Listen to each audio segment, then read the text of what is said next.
Hello, everybody, and welcome to the Golf Jitsu Podcast, episode number 7.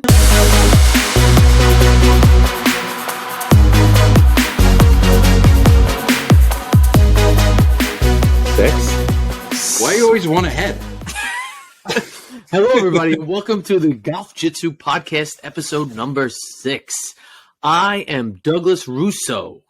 To my right and in front of me is Mr. Joe Fazio, and to his right is Mr. Pete Coviello. Hope everybody is doing fantastic today. Joey, Pete, what's up, guys? How you guys doing? I haven't spoken to you in a little bit. What's up, boys? So, do you guys like my new hoodie? It's very nice. It reminds me of Augusta National. Well, it is. It's the azalea from Roback, right? Roback. Big shout out to Roback. It is a Roback. Got mine on too, actually. Nice. My wife hates this. She got it so it came in the mail because I was out in Arizona. It came in the mail, and I said the package came. She's like, yeah.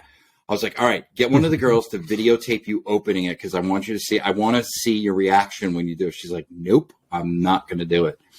So I was like, come on, please. She's like, nope, you have to wait till you get home. So I get home, I put it on. I walk into the living room, and she's like, what is that? Why doesn't she like it? Because of my skin tone. Like I'm a little bit of like on the reddish hue, so I'm not allowed to wear anything pink or red because it conflicts with my skin tone. Well, I like it. So she hates it, and I try to explain it to her. I'm like, this is. That's what I said. This is going to be dropping for Masters Week, so I'm going to be wearing this. I'm going to wash it first, but I'm going to be wearing this all week next week. I made sure that I'm working from home Thursday and Friday, so I will be in front of the television with a computer screen on one website, my iPad on another website, watching everything and every minute of this golf weekend. So, yeah. It's like Christmas for me. I mean, Wednesday night is my Christmas Eve of the Masters. Wednesday night before that. Look at me. I get so excited just thinking about it. I know we're still a week away, but it's my favorite week of the year. It really is. But we'll talk about it next week. Are you taking off for work? I'm not taking off for work. But, no, I'm not. I'm not taking off for work. I'll be working Thursday, Friday, but I'll still bring a charger. I'll tape it. I'll record it. I get back home from work early enough anyway, but I'll record it. I'll watch it at night. I'll watch live from the Masters. I won't get any sleep Thursday and Friday night, Wednesday night either, but it doesn't matter. It's 1 week a year. Well, our guest is waiting in the wings, and I wanted to play a little game. I didn't tell you guys who the guest was, so I'm gonna spew some information about the said guest, whether it's a guy or a girl. And I want to see if you can guess. Does that sound like a fun game to play? Well, we're playing it. I'm down. All right, so he or she is an accomplished. All right, cool. He or she is an accomplished business executive with a vast experience that spans from startups to Fortune 500 companies in the consumer goods, high technology, and golf industries. The pinnacle of their career in the golf industry was a role as Senior Vice President of Sales and Marketing for Arnold Palmer Golf Company. They also had an executive leadership position at McGregor Golf. So now they're an inventor of a great new product.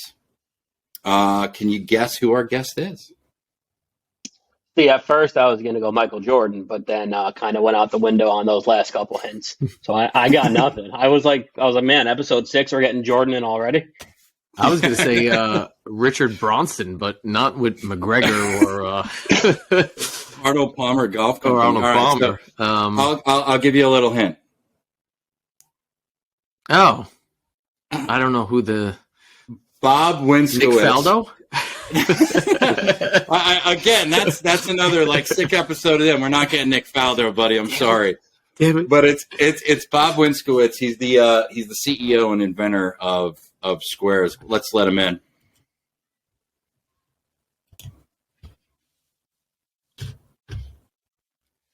Bob, how are you? Gentlemen, how are you? How are you? Great, Bob. He's on the bottom of my screen. So it's Doug Russo, my co-host Doug Russo, and Pete Coelho. Gentlemen, Bob Winskowicz. Pete, how are you? Good, how are you? Pleasure to meet you. Jeez, this is great. Joe, it's been a while. Right? Are you up in New England? Yeah, I'm up here in New Hampshire. There we go. I was going to say, it looks like you're in Florida. I wish I was. Believe me, it's a little chilly up here today. Yeah, no, it was chilly down here. It was. Where you guys at? We're all in Jersey. Oh, Joycey. What exit? What exit? Guys, what exit are we at? People ask. I'm 105. I think Pete and I would be considered, 95, Pete? 90. We're like 95. Hey, do you guys have a hockey team there by any chance? We don't talk about that team. We're New Yorkers. We're Ranger fans. Oh, we're Ranger fans. Yeah, we're Ranger fans. So, well, do you guys have one in New York too? Jeez, being a Bruins fan, I mean, Yeah, we don't talk about the New Jersey hockey team. We don't like them. Okay. Yeah, but we are Yankees fans though. Oh, I love it. You know what? I wouldn't even watch baseball had it not been if it wasn't for the Red Sox-Yankees rivalry. So, I love the Yankees too. I love the competition. Oh yeah. Well, I because of my day job, I've also become a pseudo Cubs fan because I go to about 10 Cubs games at Wrigley every year. Really? Yeah, we actually just got back from. We spent some time down in. Not some time, like we're down there for like 6 months, like 3 weeks or 6 weeks. I'm sorry.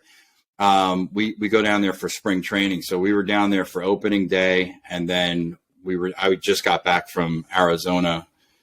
We had like a big event, at the, at Sloan Park, which is their, the Cubs, practice facility. So I'm also kind of like a Cubs fan. Just because I go to more Cubs games than Yankee games, but it is what it is. Probably cheaper too, huh? Well, it's free. So, okay, good. Yeah. It's free. Yeah, I looked at Yankees tickets not too long ago, and to get my wife some tickets because I was always one of those guys like I hated baseball. I'd go to a baseball game, I'd drink like, you'd have like 2 beers and a hot dog, and like by the second inning, I'm passed out. And with going to so many games, there's a couple of guys that played like collegiate baseball, and they were literally like, I'd be asking them like after the 3rd inning, like, hey, when's halftime? When's halftime start? When's intermission?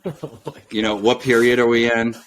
A seasoned baseball guy. Yeah. Just because I'm like, I'm like, I didn't realize how much strategy is behind baseball. Like where, like at the 7th inning stretch and all this stuff. And when they actually explain the game to me, I'm like, oh, this is actually really cool. I'm enjoying it. I call my wife. I'm like, babe, let's get some Yankee tickets.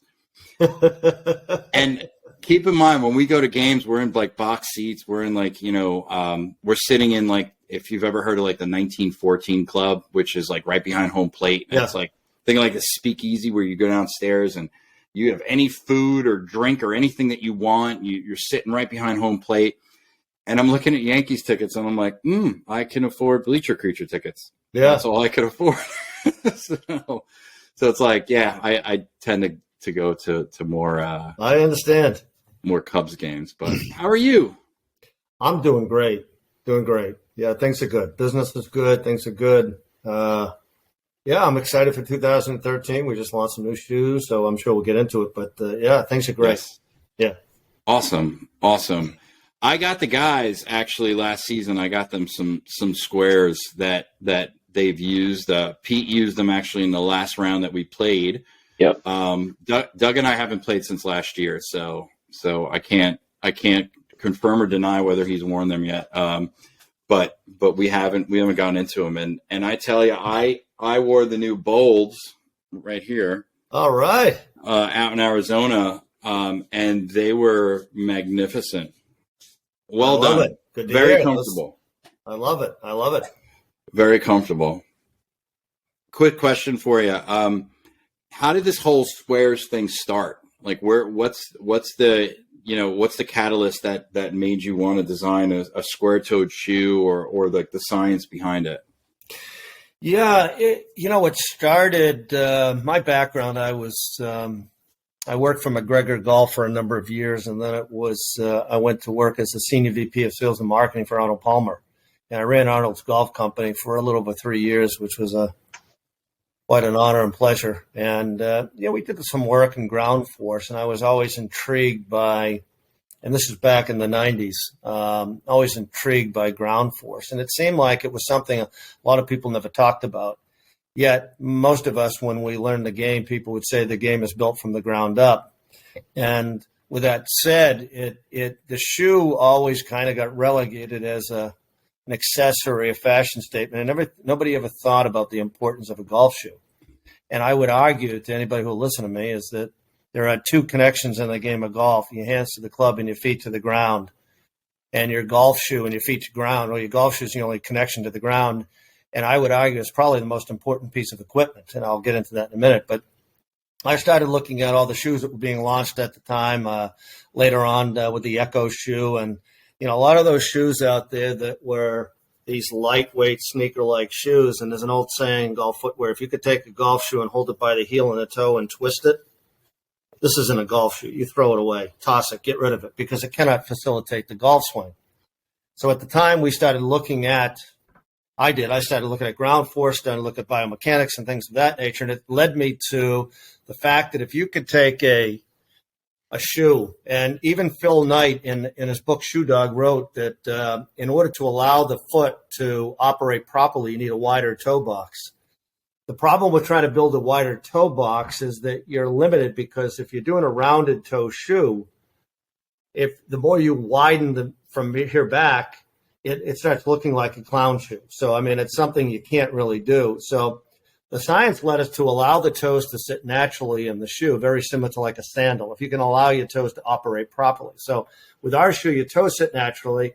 And because of the square toe, we were then able to widen the base under the ball of your foot wider than any other golf shoe.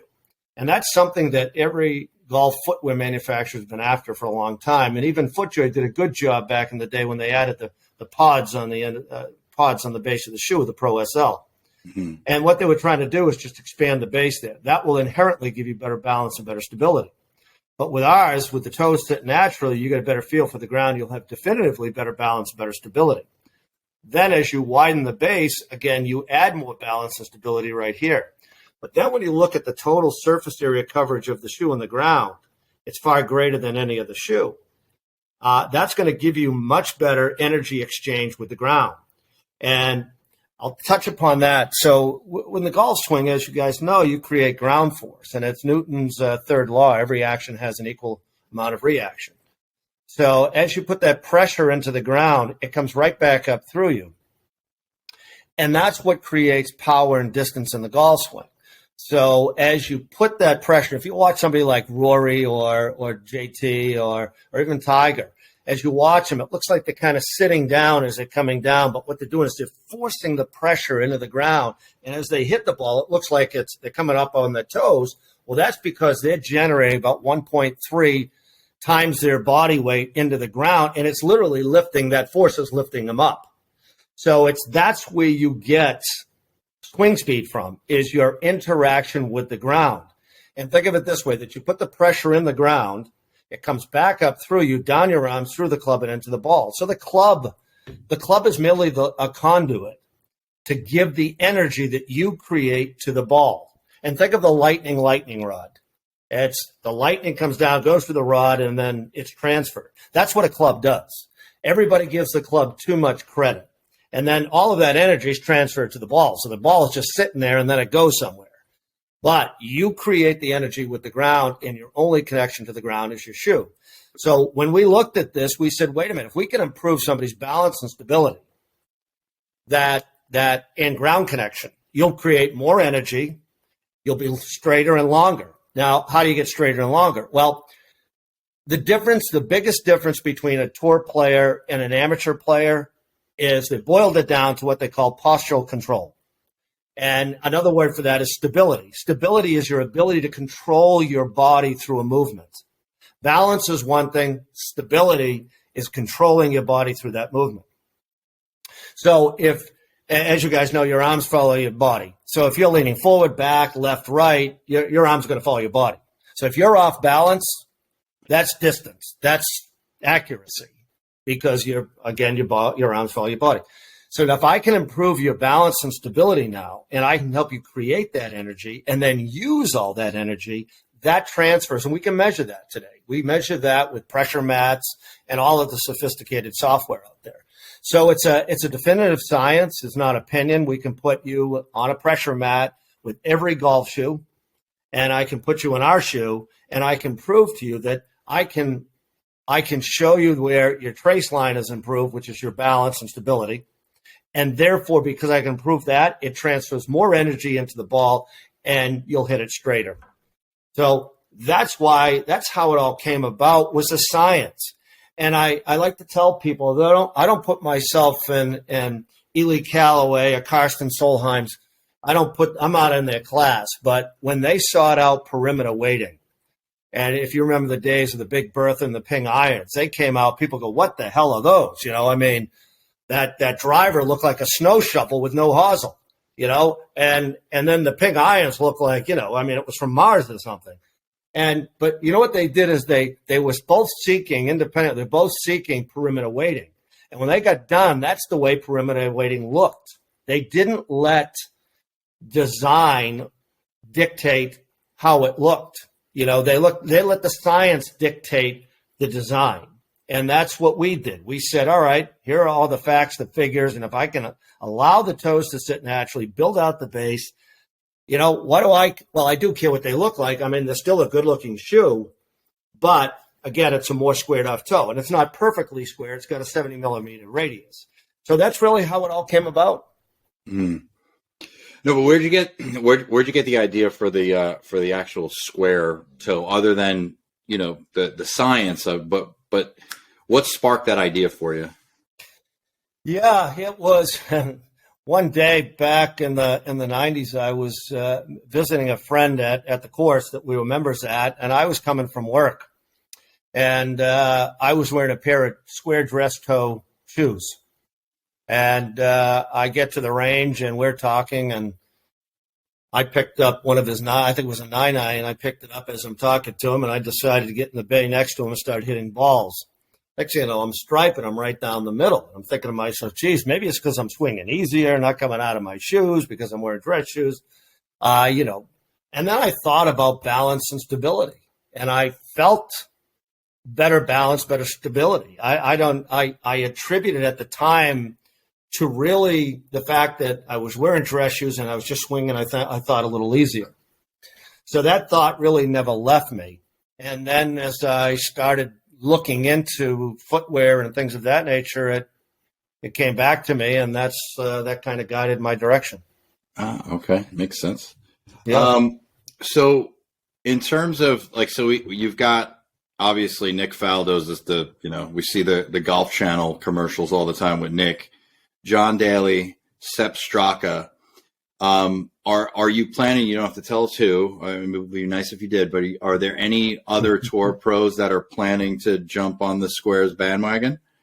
Yes, yeah. We're in discussions with 3 other players and a couple LPGA tour players. I can't name it at this point, but yeah, and it's something. But one of the things that we're very proud of is that we made one bet, and that was on Sepp Straka, because at the time, Daly was on the Champions Tour, had a bad bum knee, but then he goes out and wins the PNC with his son, and we're in the shoes, and he's a big fan of the shoes, obviously, and he'll tell you that, hey, what is he, 56, 57 now, and he's picked up distance just from changing his shoes, and Faldo wasn't playing at the time, but again, being a real deep student of the game and all about science and technology. And I got some big news for you guys that most people don't know. I'll bring up in a minute. But Straka, we placed a bet in Straka. He started wearing the shoes. Next thing he goes out, he wins the Honda Classic, 10 top 10 finishes, plays in the BMW and the championship and all this, was leading the Olympics after day one. And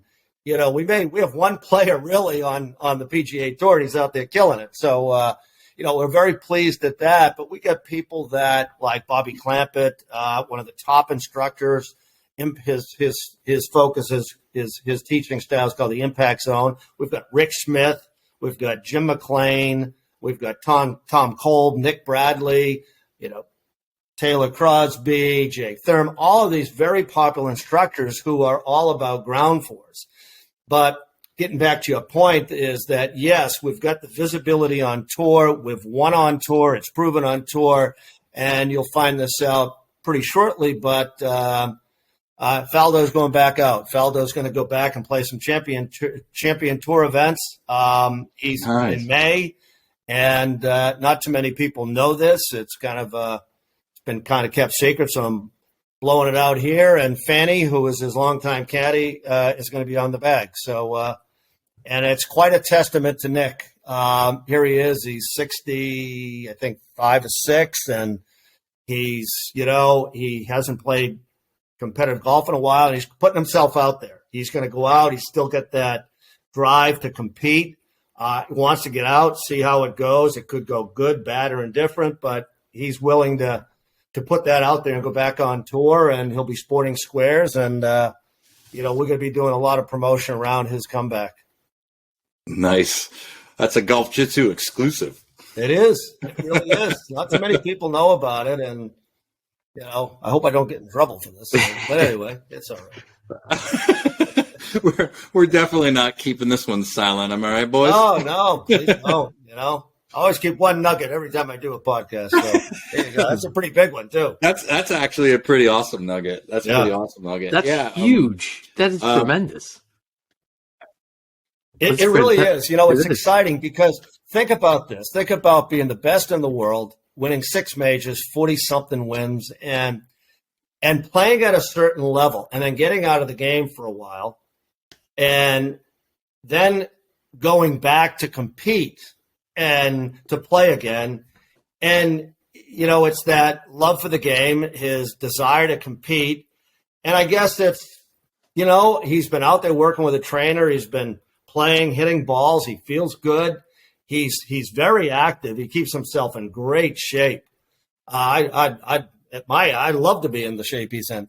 And, he's putting himself out there. It says a lot about who he is, his character, and his love for the game. It's exciting. It really is. Well, you think about it, like he's probably just watching, Bernard Langer win every tournament. He's like, I could beat him. I'm going back out. That's it. Not that he hasn't done it in the past. It's like, yeah. But his approach to it, I talked to him a couple of weeks ago. His approach to it is just, you sit there and you listen to him. I'm like, wow, that's a tremendous amount of respect for him. Well, that's the beauty of golf, right? It's a sport that, feasibly all of us can play as long as we can walk, Yeah. As long as you can stand up and you can swing a club, you can play golf. So for some people, I've seen people at clubs that are, 95 years old and they're still playing every day, still, piping it 100 yards down the middle of the fairway and still shooting their age, and that's the beauty of the sport. Yeah, it is. That's the beauty of this game.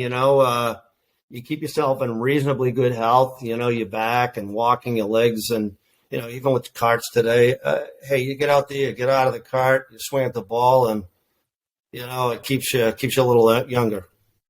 Yeah. And then what's it like to know like a guy like John Daly? John, I'm going to tell you, it was quite an interesting endeavor, so to speak, because John, you see John out in the media, and, John is no holds barred kind of guy. You see him out there, you see all the stories about him. But when you talk to him, he's got this very unique ability to make you feel like you're the only one in the room, that he talks to you. He's not like a celebrity looking around, who else is looking at me? He makes you feel special. And the guy has got the biggest heart you've ever seen. He's like, I see him, he go, Bobby, what's up, brother? Give me a hug, but he does that with most everybody. And he is just a genuinely good guy. You know, everybody's got their demons, you know, and you know, John lives his life on his sleeve, and you know, he's out there in the public, and everybody sees what he does, and you know, he just had his knee operated on. He's going to be up, you know, back out on the tour, and I think he'll probably be playing better. But John's a really good person, you know, and what he does for Boys and Girls Clubs and the veterans with his charity there. I got to tell you what, in his heart, there's not too many better people out there, really. Yeah, he seems like a super cool guy. I mean, in the 90s, he was like the real life Happy Gilmore. Yeah, basically. He was my biggest fan growing up. I mean, I will never forget. In fact, I played the Open course in St. Andrews. I played it that Wednesday after he won, and I was there watching it, and it was something to be had. It was something else. Oh, nice. Yeah. I'll never forget. He was one of my icons growing up, is watching him get out there and grip it and rip it. And, you know, he invented that. You still watch on the Champions Tour. You go out and watch a Champions Tour event.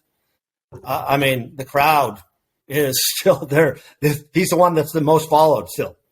You know, it's pretty impressive. That's awesome. You, I guess like one of the things like with now, you talked about Sepp, we talked about Nick Faldo, we talked about Daly. You've got 3 new people, right, and some LPGA people in the wings as well. That's also big things for SQAIRZ this year. Yeah, we really made this. We've done a lot of research, a lot more research, and you know, when we launched the shoe 3 years ago, well, actually, it's 3 years ago, a little over 3 years ago, we keep looking for ways to improve the shoes. A lot of times it's not visible to the golfer. You know, we'll look at the padding of the collar. We'll look at new materials for moisture wicking and breathability and things. And this is the culmination really of the last 3 years of learning. And this shoe has got it all. You know, it's got the right mix of all the things that we wanted with comfort and stability and structure. You know, it's a delicate balance. And I tell people this all the time. I say, you know, these lightweight sneaker-like shoes, get rid of them. Stop wearing them. And it's because they don't provide the structure. And a lot of people think that you can't have comfort with structure. And that is simply not true. And the way I like to tell people about SQAIRZ is if you take the lightweight sneaker-like shoe of today and the old FootJoy, leather, DryJoy classics, and you bring it together, that's what SQAIRZ is. You have the structure, you have the stability, you have all the other good things. And, you know, that's what we tried to accomplish. And, you know, I hate to plug another social media company while I'm on a podcast, but you take my Golf Spy. Last year we were ranked in the top 5. This year again top 5. But last year a most stable golf shoe. This year a most stable golf shoe. Last 3 years in a row we've been voted one of the best golf shoes by Golf Digest. The last 3 years in a row. So it's something I think people start to learn about, this balance and stability and ground connection, ground force. And, you know, with people talking about the regulations in the golf ball and the clubs and the shafts and all that, where else do you look for distance? And the way to do that in better accuracy is to get good instruction, have somebody put you on a pressure mat to see how much pressure you're generating with the ground. But when you hit the ball, I could tell you, of the pressure you generate, how much pressure you're using, how much is transferred. And the difference of the two is energy loss, which is basically postural control. And one other thing I wanted to mention, just kind of boil this down a little more. The golf swing is like snapping a towel. If I'm going to snap you in the rear end with a towel, you take it, you kind of move it back, and then you swing it out and you stop. And then that towel literally breaks the sound barrier. Now, how does that happen? Well, it's breaking. And the same thing happens in the golf swing. You get it back, you break. Before you hit the ball, you break again, and you have to clear your hips. You have to get your hips out of the way, but you break. And that's why your hands are going at 18, 19 miles an hour, and that club head is going 130 miles an hour. It's because of that snapping, because of that breaking. And again, with a wider base, wouldn't it make sense? You can break better. And that's why we can measure with this shoe, we can measure the distance increases, and we can measure your balance and stability. And that's why as the game evolves and as the USGA gets more involved in equipment, I tell people, start looking at the feet, optimizing your use of the ground, use the ground, and that's where you get better balance, better stability, transfer it to more energy, more distance, better accuracy. Well, I definitely noticed. Science? Go ahead, Joe.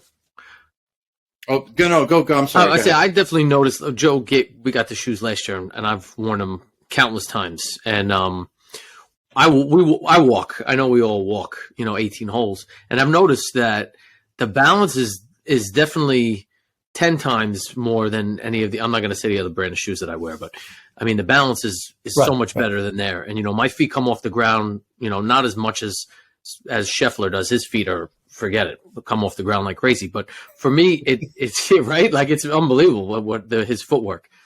But for me, the balance for me has provided tremendous gains for me. And like I said, and they hold up well over 18 holes walking. Fantastic, I'd have to say. If you don't have them, I mean, what's the worst you do? You give them a shot. I would. I saw them. I doubted it. That. I saw it. I doubted it, and then once you put them on, and it's like wow. It's like wow. It's really, you can feel it. Yeah, and that's something that I think people feel instantly is that stability and the balance, and then as they get going, the comfort. Because even with the lightweight sneaker-like shoes, again, I feel like I'm beating the crap out of them, but I'm not a big fan, obviously, because I think it provides so many inefficiencies in side hill, downhill lies. And people think because the lighter the shoe they get, the more comfortable it's going to be and the less fatigue in your feet. And it's absolutely the opposite, because if you've got a material that gives, when people go through like a stroke and one of the things to learn to walk again, they tell them to do is go play golf, go walk on a golf course. Why? Because there's no even surfaces, at a golf course, there's no even surfaces. So if you're walking in a shoe that has so much give and you get downhill, side hill lie, your foot, the first thing you want to do when you get done playing is get those shoes off your feet. So, the shoe is very important. And the other thing is I would tell everybody, don't try to emulate Scotty Scheffler. Don't try to emulate. You know what? It's funny. We've got a guy named Todd Kolb. He's he's one of popular instructors. He's got like 255,000 subscribers on YouTube. Top instructor out there. And he'll tell you, a lot of the swing has got to be individual. You can't try to emulate Tiger swings.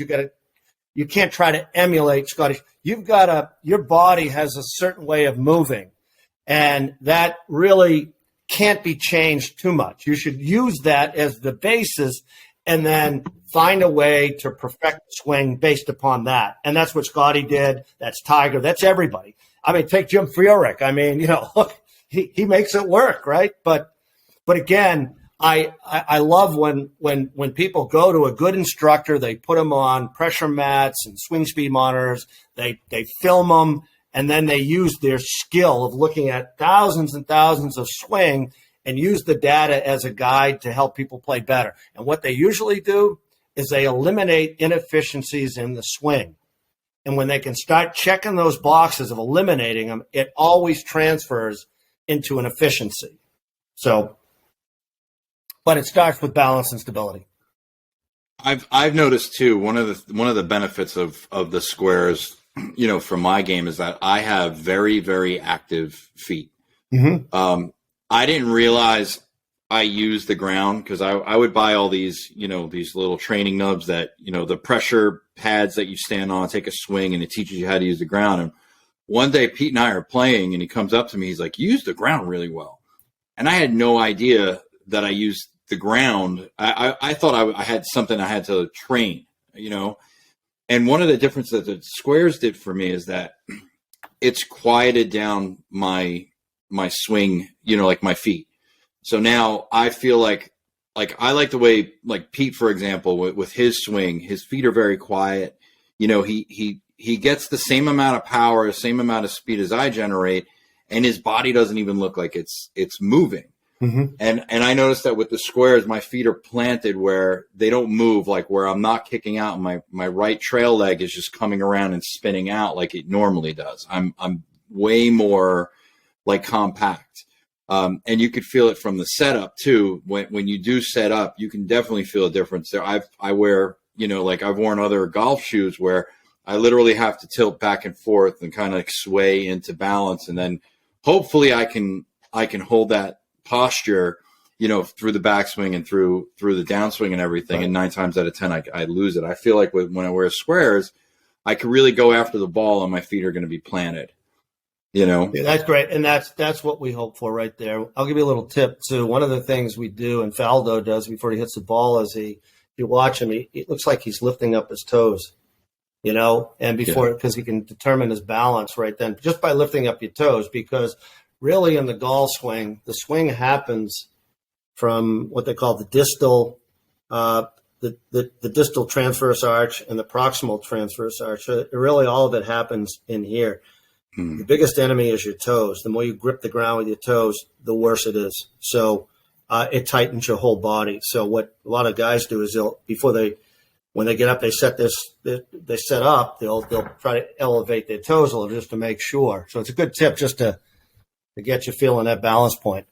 I like it. And that's actually a really good segue into one question I've been wanting to ask, is that the spikes that you have on, like in the squares, is there scientific, are they in these spots, you know, scientifically, or is it just like, all right, well, you know, this is a big point of contact. This is a big point of contact. Like what's the science behind where the spike placement? Yeah. And again, this was the pressure mat science, is that's the greatest, where those cleats are positioned is the greatest amount of pressure exerted down onto the ground when you stand up on a pressure mat. So those are regionally placed to give you the greatest connection where you need it the most, the greatest amount of pressure. I don't know if, you know, I'm glad you brought that up too, is that one of the things I really push hard is spikes versus spikeless. Is spikes, there's studies out there, it's called the Pinehurst study. People who don't believe that there's a difference between spikes and spikeless shoes, I'm going to tell you, you're giving up so much. I'll give you some facts. 82% of all tour players wear a spike shoe. 30% still wear a metal cleat. We as amateurs can't do that. They do. And all of the majors last year were won by somebody wearing a spike. So it's a removable spike. So I am just blown away that people are out there wearing these spikeless golf shoes. And again, people want to go back and say comfort. And I can give you that comfort with squares and the spikes. But the facts are out there. That side hill, downhill lies, you're losing about 10 yards of distance. On a drive, you're losing about 6 yards of distance. Mm-hmm. That's so interesting.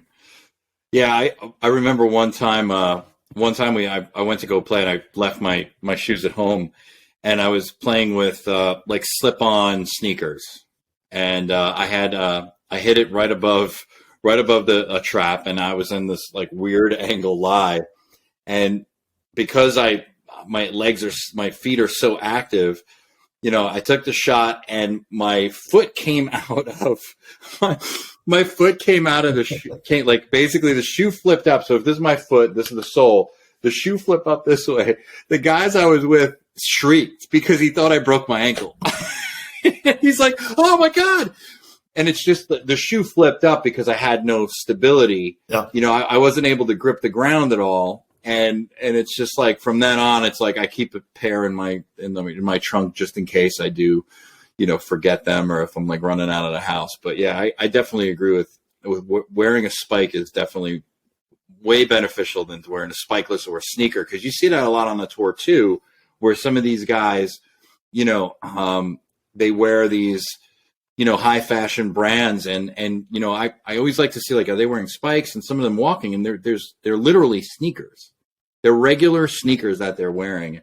And I mean, who am I to tell them what to wear? And that's a rare few that can do that. You know, a swing like Ernie Els or Freddie Couples and a couple others. But, you know, today I mean, look, there's so much advantage of using the ground and ground connection and spikes. I mean, the science is definitive. It's definitive. Yeah, Pete, you have any questions? No, I'm just gonna. I guess the one thing that Joe and I always talk about too, wearing the squares, is over here in Jersey, right? We get our colder winter months in. I can't talk about a time where I've left with my left that course where it's been wet, dewy morning, super cold, feet are completely dry when I get home. To me, even one of like the biggest advantages of it, as well as the balance and the comfort. Just like I know I'm going out there and I don't have to go through 8 holes and being like, oh, my foot's wet, or like, oh, now I'm not comfortable. Just kind of keeps that comfortability throughout all 18 holes. Yeah, I'm glad you brought that up, because one of the things in footwear making is that they try to keep costs down, obviously. And what we do in the shoe is we sew the tongue. It's called a gusset. And we sew the tongue all the way up to here on both sides and all around. So think about if you're playing golf, it's raining and it's coming down on the top, so it's entering through the tongue. A lot of people say, well, you're stepping in puddles and the dew, and the dew in the water, usually it will repel off, but it gets in a lot of times through the tongue. And so we sewed it all up here. So if you're ever in a sand trap, and I know none of you guys are ever in a sand trap, but I mean, if you were, then, the sand comes down on the top of the shoe and it sits there, it works its way in, not in this shoe. I mean, you can literally stand in water all the way up to here on this shoe and you won't get wet. So it's just one of those little things we put in. We add it adds cost, but people like yourself and hey, I grew up in New England here and Massachusetts and New Hampshire, and we fight the same elements you do. Yeah, and especially us early morning golfers. So 7 a.m., 6 a.m. in the summers, it's all dew. So these shoes help tremendously. Yep. But I want to ask you. You're the early one. I'm the early one. But I want to ask you, how was it working? How was it working with and for Arnold Palmer for those 3 years? It was unbelievable. He was just, in golf, he was just such this huge personality. And, I ran the equipment company. I got to see him every quarter. And, it was awkward at first. And, being in a room with him, just sitting there like, with your mouth dropped. But then after a while, he tried to make you feel very special. And, it was fun. We'd do board dinners before or after the meeting, and the night before, that night of the meeting, and he'd start telling some stories. And I think back on it today, and I got a bunch of pictures with him and all that, and he was just he was everything you thought he was. I mean, he was as advertised, guys. He was and look, I got to know him from a distance, being part of the company, but I'll tell you a quick story. One of my all-time favorite moments in my life was I was at Augusta watching him play, and he came up. I was on the 10th tee box, and he came up to the 10th tee box, and he's standing there looking around. He sees me, he goes, "Bob, how you doing?" And everybody's standing around, and I got my chest out, and I'm walking like a peacock down the field. How you doing? Nice to see you. And to this day, it was like I was like, oh my God! I said, we used to call. I say, "Good boss," Mr. Palmer, and it was the highlight of my life. At Augusta, on the 10th hole, and Arnold says, "Hey, Bob, how you doing?"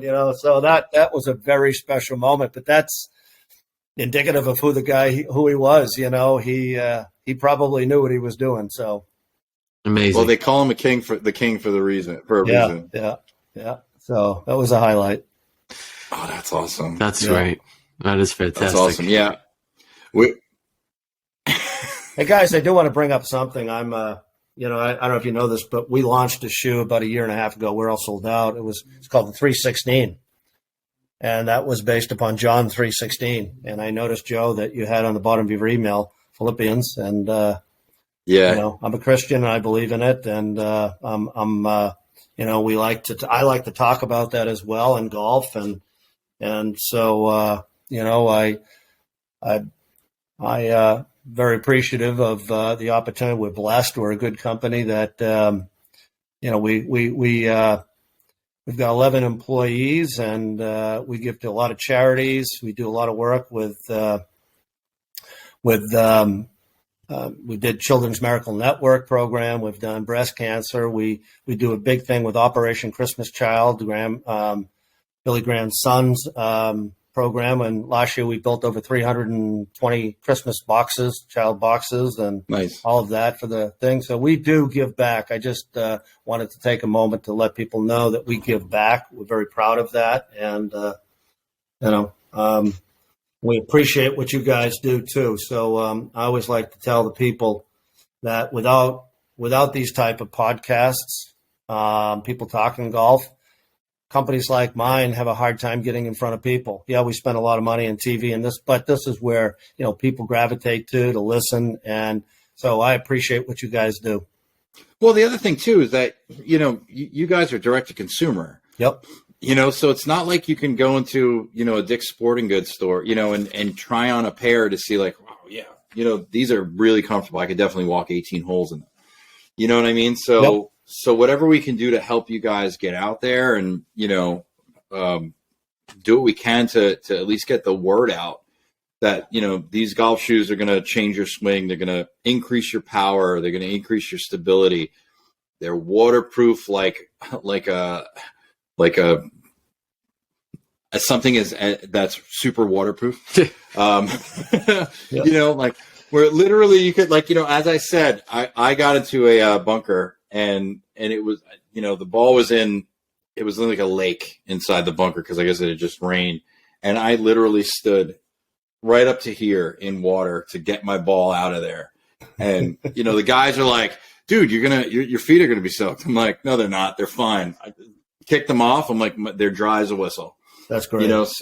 So yeah, whatever we can do to help promote you guys, we're always here for you guys.